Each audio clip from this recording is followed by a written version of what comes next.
Hey folks, MACT back for MACT Garage, and you know that 2011 Ford Explorer that we worked on and replaced the engine, transmission, PTU, yeah, did the whole 9 yards on that thing, and we've got it put together. We were really happy. Oh, 300 miles later it died. The engine runs. The PTU works, but the transmission is slamming into gears. Yeah, remanufactured transmission from Ford. It's been in the garage now for about 2 weeks. You know, had to wait for things. The mechanics were backlogged and things, but it's at a Ford mechanic, and it's a well-trusted mechanic. We've worked with him a lot. And he has experience beyond compare. So anyway, he's working on it. He says, oh, it's TSS and OSS sensors. That's what's showing up. Took it, went in, and eventually the parts came in and he got around to changing it. Still the same thing. Nothing. It's still shifting hard, bangs into gear. All sorts of stuff's going on with it. When it's driving. It's a drivability issue. So anyway, called Ford Tech.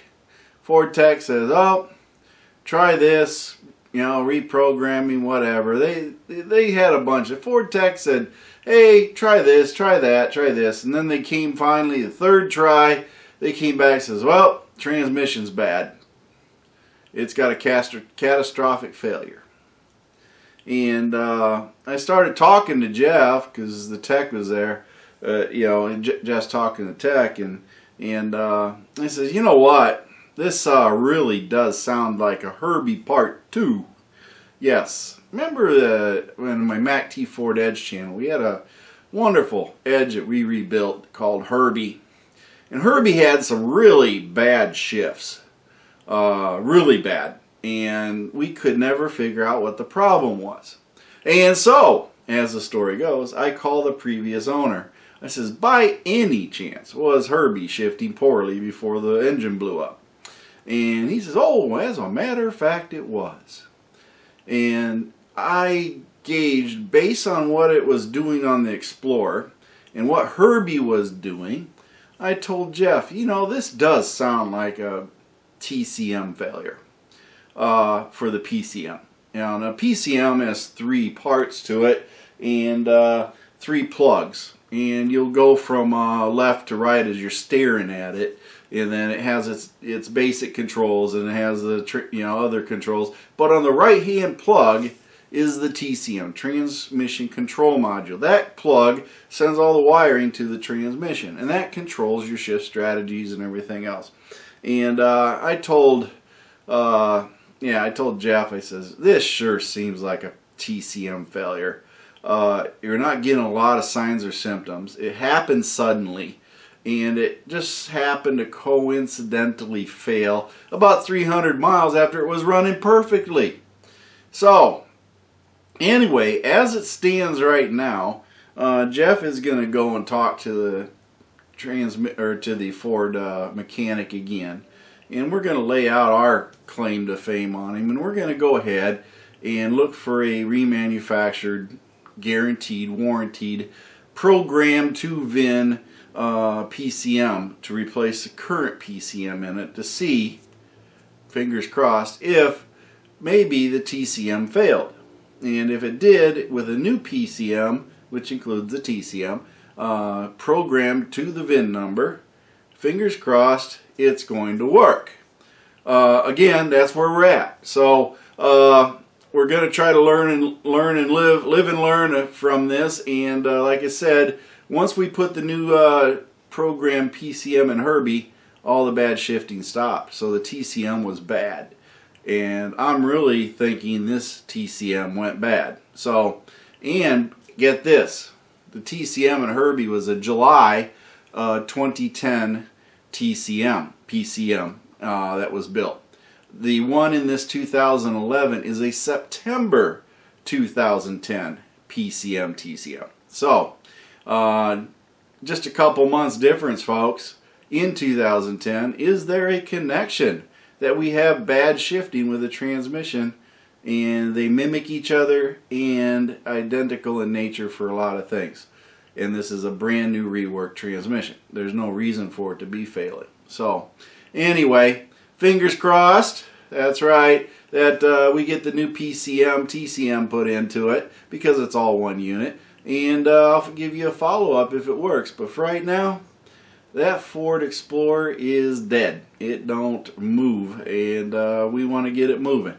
We got a lot of hours in it, and we're hoping that this new PCM is going to fix it. But hey, my feet hit the floor today. I'm having a great day. I want you to have a great day too. Band of One's got some great music, and Mercy Grill's always got a couple one-liners. And hey, I'll give you a little bit of follow-on footage to my car show that I went to. Yes, Cars and Coffee and Cars, or Cars and Coffee in Bettendorf, Iowa. It was great. Saw all sorts of things. Mustangs, Corvettes, old Challengers, and you know, anything and everything was there. And even some nice, cool, you know, fabricated vehicles and things like that. And I brought my smart car because I figured, hey, they probably haven't seen too many smart cars, so I thought I'd just show it off there a little bit and have some fun and meet some new people. So let's go ahead, and I'll play some music, and we'll go ahead and see some of the cars that we're going through at the car show.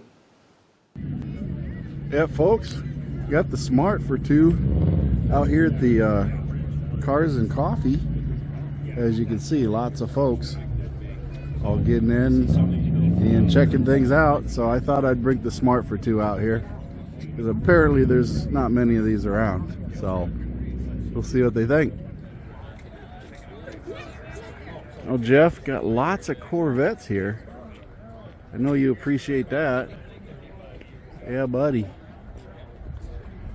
And then we got a couple of, I'm thinking that we're going to title this one Jeff and Bill Working on the Car, with Antonio watching.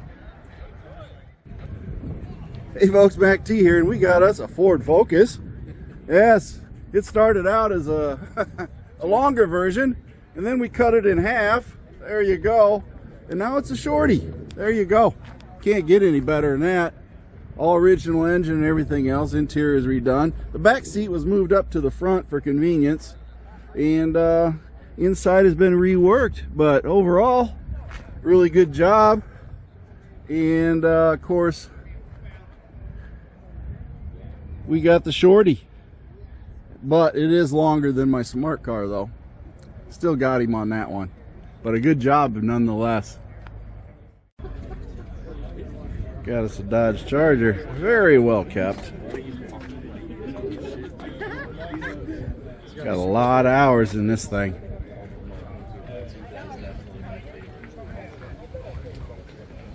Of course, you can never guess what this is, right folks? The chrome bill alone has got to be fairly costly.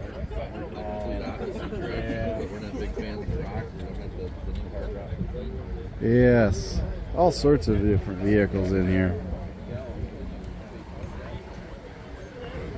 5.0, lots of Mustangs. Lots of Mustangs, as you can see. Yeah, buddy, 1935 Ford. Got us a Nissan. BMWs.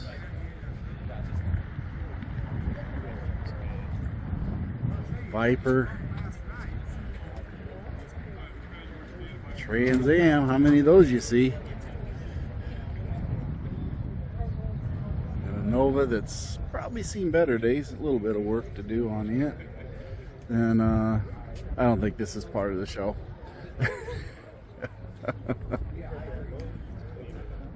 But yeah, we got a lot of BMWs and everything else. Oh, Chevy S10.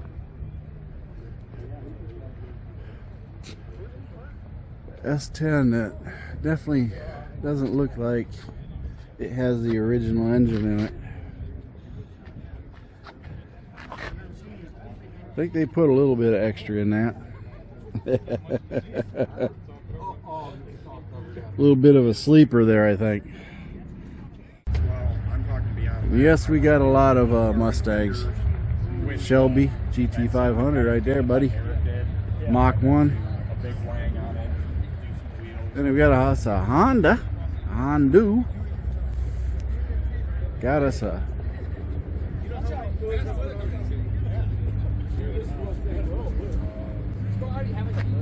there you go. Alfa Romeos, Pontiacs. Then we got that there. And a bunch of other ones all over. But this is the Cars for Coffee. As you can see, Cars and Coffee draws a lot of folks. A lot of high-powered cars here. But it's fun. Join a group that's near you. Thank you for watching MACT's videos, and remember to like and subscribe. This is a Mercy Go production.